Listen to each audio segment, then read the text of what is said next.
গোটা দেশে এবার মিস্টার মোদি হারবেন।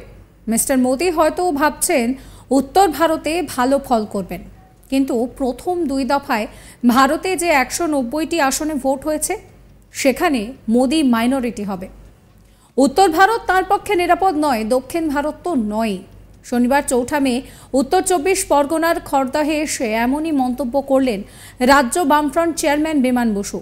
ব্যারাকপুর লোকসভা কেন্দ্রের বাম প্রার্থী দেবদূত ঘোষের সমর্থনে খড়দহ থেকে বীজপুর পর্যন্ত আয়োজিত মিছিলে সামিল হয়ে তৃণমূল সরকারকেও নিশানা করেন তিনি অভিযোগ করে বলছেন যে তৃণমূল জমানায় বোম ব্যবহার বৃদ্ধি পেয়েছে, এমনকি তৃণমূলের অন্তর্কলহেও বোমাবাজির ঘটনা ঘটেছে।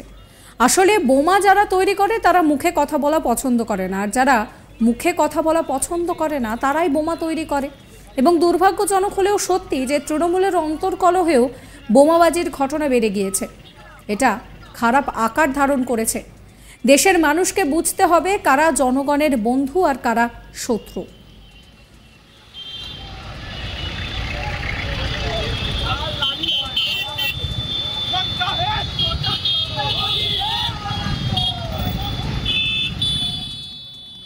কি বলছেন বিমান বসু, শোনাবো আপনাদের। সারা দেশে এবার মিস্টার মোদি হারবে। উত্তর ভারতে মিস্টার মোদি ভাবছেন অনেক ভালো করেছেন। আমি যে কথা বললাম 190টা যে নির্বাচন হয়েছে, হওয়ার কথা ছিল 191টা, একজন মারা গেছেন, তার জন্য কন্টামেন্টেড হয়েছে। কন্টামেন্টেড হওয়ার জন্য 190টা ভোট হয়ে গেছে এই দুই দফাতে। সেখানে মোদি মাইনরিটি হবে। উত্তর ভারত তার পক্ষে সেফ নয়, দক্ষিণ ভারত তো সেফই নয়।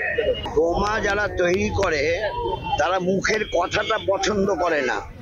মুখের কথা যারা পছন্দ করে না তারাই বোমা তৈরি করে। আমাদের রাজ্যে দুর্ভাগ্যের হলো বাস্তব সত্য, তৃণমূল রাজত্বে বোমা বাজি আর অন্তর্কলহে বোমা ব্যবহার, অন্তর্দলীয় কাজেও বোমা ব্যবহার, এটা ভয়ঙ্কর ব্যাপার দেখা দিয়েছে।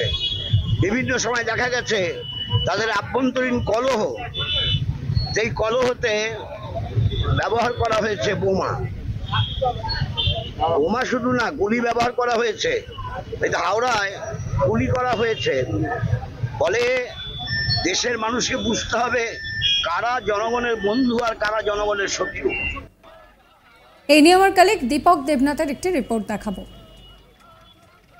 দেখো, ইতিমধ্যেই ভারতের লোকসভা নির্বাচনের 190টি আসনে ভোট নেওয়া হয়েছে। দুটি দফায় এই 190টি আসনে ভোট নেওয়া হয়েছে, কিন্তু এই নির্বাচনে মোটেই ভালো ফল করতে পারবে না বিজেপির নেতৃত্বাধীন এনডিএ সরকার। এরকম একটি দাবি করেছেন বামফ্রন্টের চেয়ারম্যান বিমান বসু।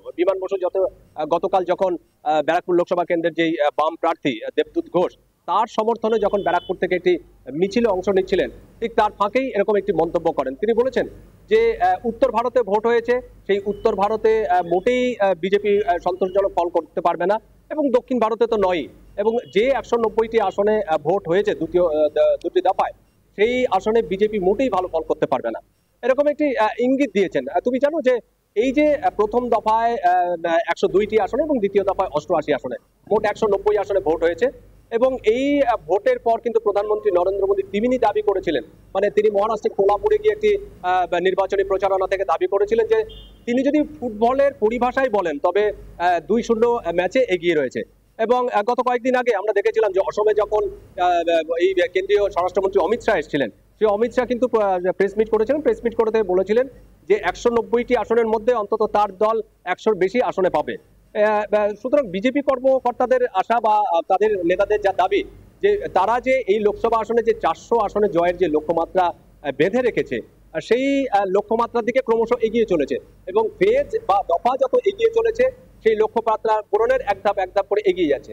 কিন্তু সেই রকম একটি মন্তব্যের পরিপ্রেক্ষিতে বামফ্রন্টের চেয়ারম্যান এবং প্রবীণ সিপিআইএম নেতা তিনি বলছেন যে এটা মোটেই ঠিক নয়, কারণ যে ফেজ আমরা দেখেছি দুটি দফায়, সেই যে ভোট হয়েছে যে 190টি আসনে, তার মধ্যে অত্যন্ত মানে খারাপ ফল করবে এই বিজেপি। শুধু বিজেপির দিকে নয়, এবং রাজ্যের শাসক দল তৃণমূল কংগ্রেস তাকেও কিন্তু নিশানা করতে ছাড়েননি এই বিমান বসু। তিনি বলেছেন যে এই যে রাজ্যের যে শাসক দল তৃণমূল কংগ্রেস, এই তৃণমূল কংগ্রেস একটা মিথ্যাবাদীদের দল হয়ে গেছে এবং বোমাবাজিদের দল হয়ে গেছে। তিনি বলেছেন যে এই যে তৃণমূলের মধ্যে যে অন্তর্কলহ, যে গোষ্ঠীকন্দল, অন্তর্দ্বন্দ্ব, এর মধ্যে শুধু বোমাবাজি বা বোম ব্যবহার করা হচ্ছে না, এবং এর গুলিও ব্যবহার করেছে, এবং এটি অত্যন্ত মারাত্মক বিষয়, এটি অত্যন্ত ভয়ানক বিষয়, এটি অত্যন্ত উদ্বেগের বিষয় যেভাবে যথেচ্ছভাবে বোম ব্যবহার করা হচ্ছে, গুলি ব্যবহার করছে। এবং এই বোম গুলি কোথায় ব্যবহার করা হচ্ছে না, তৃণমূলের যে অন্তর্কলহ, তৃণমূলের যে গোষ্ঠীদ্বন্দ্ব, তৃণমূলের যে অন্তর্দ্বন্দ্ব, সেই অন্তর্দ্বন্দ্বে ব্যবহার করা হচ্ছে, এবং যেটি অত্যন্ত মারাত্মক, অত্যন্ত উদ্বেগজনক। প্রসঙ্গত ব্যারাকপুর লোকসভা আসনে ভোট পঞ্চম দফায় অর্থাৎ 20 মে সোমবার। বাম কংগ্রেস জোট প্রার্থী দেবদূত ঘোষ। তৃণমূলের হয়ে এই কেন্দ্রে প্রার্থী করা হয়েছে রাজ্যের মন্ত্রী পার্থ ভৌমিককে। বিজেপি প্রার্থী করেছে তৃণমূল থেকে গেরুয়া শিবিরে যোগ দেওয়া বিদায়ী সাংসদ অর্জুন সিংকে। প্রচারে জোর কদমে ঝাঁপিয়ে পড়েছেন সব দলের প্রার্থীরা। তবে এই কেন্দ্রে প্রচারে এখনও পর্যন্ত বিজেপির অর্জুন সিং ও তৃণমূলের পার্থ ভৌমিক কিছুটা হলেও এগিয়ে রয়েছেন। এরই মধ্যে পোস্টার ছিঁড়ে দেওয়া, দেওয়াল লিখন মুছে দেওয়ার মতন ঘটনাও ঘটছে। এই নিয়ে নির্বাচন কমিশনের কাছে অভিযোগ দায়ের করেছে বিজেপি তৃণমূল যুযুধান দুই পক্ষই।